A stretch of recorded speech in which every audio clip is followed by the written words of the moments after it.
Hello everyone! Welcome to Desert Succulents, and for today, finally dumating na nga yung in-order nating plant rack online. So after 2 days lang, na-receive na natin siya, and this actually came from Beijing.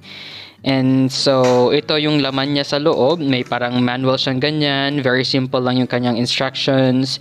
And then nandito yung parang patungan ng ating mga plants, and I think the wood na ginamit nila is actually bamboo. Ayan siya. So we also have here yung parang gardening tools na mini. So this one is actually free, which is what I really like dito sa China. Mahilig silang magbigay ng mga freebies. And this one, syempre may wheels tayo, and yung pinaka-stand ng ating plant rack. And so, yan lang yung kanyang laman, kaya we will now assemble it. And hindi ako nahirapan na i-assemble itong ating plant rack kasi hindi siya mabigat and hindi rin siya magaan. So, kumbaga, it's very lightweight na kahit na mag-isa mo lang, kahit na babae ka pa, you can easily, kumbaga, assemble it on your own. Ayan. So, wala naman masyadong complicated doon sa kanyang manual. And siya nga pala, yung price nitong 3-layer plant rack na ito is nasa 1,200. And for me, napaka-sulit niya na kasi it's very minimalist, diba? Sobrang ganda yung combination ng white at saka yung bamboo brown na color. And this one actually has a wheel. Ayan. So, mas mura siya actually pag walang wheels. Pero for me, I prefer yung may wheels para, kumbaga, movable siya. We can easily move it inside the apartment or outside doon nga sa ating balcony.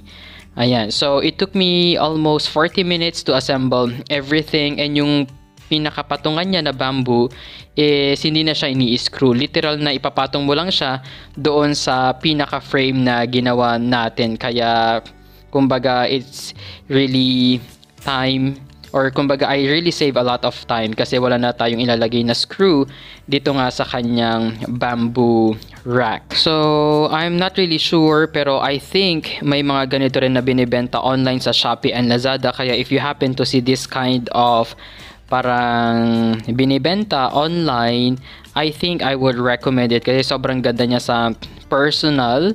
Pero tingnan na lang natin sa durability, diba? Tingnan natin kung gaano katagal yung itatagal nitong ating plant rack. But so far, mukha namang okay kasi matibay naman yung kanyang metal frame and yung kanyang bamboo.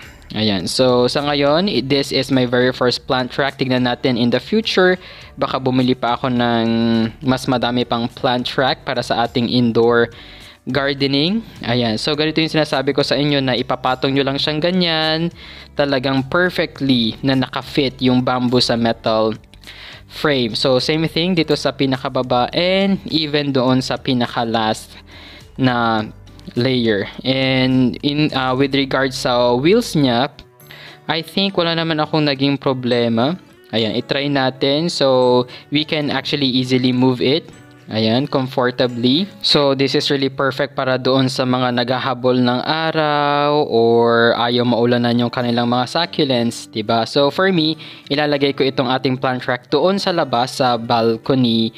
Kasi yan lang yung area na talagang naaarawan. Kasi dito sa loob ng apartment talagang wala ng araw. Diyan lang talaga siya sa balcony na aarawan. And ganito na nga yung kanyang itsura. And as you can see sa pinakababa, mapapansin niyo na hindi pantay yung flooring dito sa balcony. So I think it's really intentional kasi yung water, yung flow ng water kasi is papunta dito sa right, which is nandyan yung drainage. So perfect siya pag magdidilig tayo ng ating mga succulents.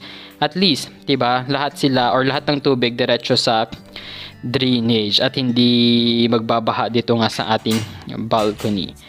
Ayan, so I think this would be the perfect spot for our plant rack. And as a tip pala, before ko binili itong ating plant rack, talagang sinukat ko muna yung measurements. I really made sure na talagang kakasya yung ating plant rack kasi nung nag-check ako, may option na 150 centimeters yung haba niya. Pero itong ating balcony is nasa 120 centimeters lang yung haba niya. Kaya ang binili kong plant rack is yung 120, which is kasyang-kasya nga dito sa ating balcony. Diba? So, yun yung pinaka first na dapat ninyong i-consider, na huwag kayong bili ng bili. You have to measure first kung saan nyo siya ilalagay before buying the plant rack, para hindi kayo mamroblema sa space. Ayan. So, right now, I will be moving some of our succulents dito nga sa ating plant rack. And as of now, we only have 4 na mga succulents. And now na ready na yung ating plant rack, including yung ating mga pots like this. And by the way, itong pot pala na ito, nabili ko siya for 140 pesos doon sa plant market. And ito yung vase dito sa China na pwede mo siyang taniman para magmukha siyang parang nag-overflow or nagde-trail down nga sa ating pot. So, I'm really excited to buy more of these pots. Ayan. So, pag dumating na yung ating mga succulents, ito yung mga una kong gagawin talaga, yung magriripat tayo dyan. And ganyan yung kanyang itsura as of now. So, nasa labas siya ng ating balcony. Yun nga lang, sa ngayon, talagang very limited na nga yung ating space. As in, itong balcony na lang talaga yung pinaka main space natin. Tapos dito sa pinakababa, hindi pa tayo sure if naarawan ba talaga yan. Kung hindi, I will just be putting some ornamental plants dyan. Pero itong mga vase na ito, I think the best place for them would be here. Ayan, dito sa windowsill, para naman mas maganda siyang tignan. And mostly, succulent arrangements talaga yung gagawin natin to save space. Hindi natin kaya yung isang pot, isang variety ng succulent, kasi wala na tayong paglalagyan. Especially na ngayon, talagang malamig yung panahon, hindi tayo pwedeng mag-garden sa labas. So, we have here yung ating mga Cooperi, our Anacampseros, and our variegated na barbecue.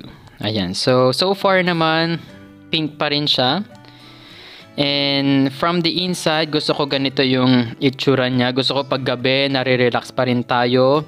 And yung light dito sa labas, I think papalitan natin siya kasi medyo nag-dim na siya. And gusto ko sana yung sobrang maliwanag na light, kasi ayan, dito ako tatambay mostly at night and in the morning. So may upuan tayo dyan. And anong tawag dito, malamig kasi dyan sa balcony, walang heater dyan sa balcony. So usually below 10 degrees lagi yung temperature dyan, as compared dito sa loob na nasa 20 to 25 degrees yung room temperature. Ayan, pero syempre sa pinakalabas talagang 0 or below 0 na yung temperature. Kaya dyan ko nilagay yung ating mga succulents para ma-cold stress sila. Yun lang naman yung habol ko, maarawan sila, and at the same time ma-stress sila because of the cold wind coming from the outside. So next time, I will be giving you a tour ng daytime naman. And I'm actually planning of making this as a vlogging area too. So kumbaga yung plant rack yung ating magiging background. Then we will be setting up a small table here kung saan natin gagawin yung ating mga repotting and other vlogs. So sa ngayon, as I've said, hindi tayo pwedeng mag-garden sa labas kasi sobrang lamig. Ayan, ako hindi ko kaya yung lamig sa labas. Kaya dito na lang muna tayo sa ating balcony gardening. So that's all for today. Thank you guys for watching. Don't forget to like and subscribe to our YouTube channel. You may also visit our Facebook page at Desert Succulent PH.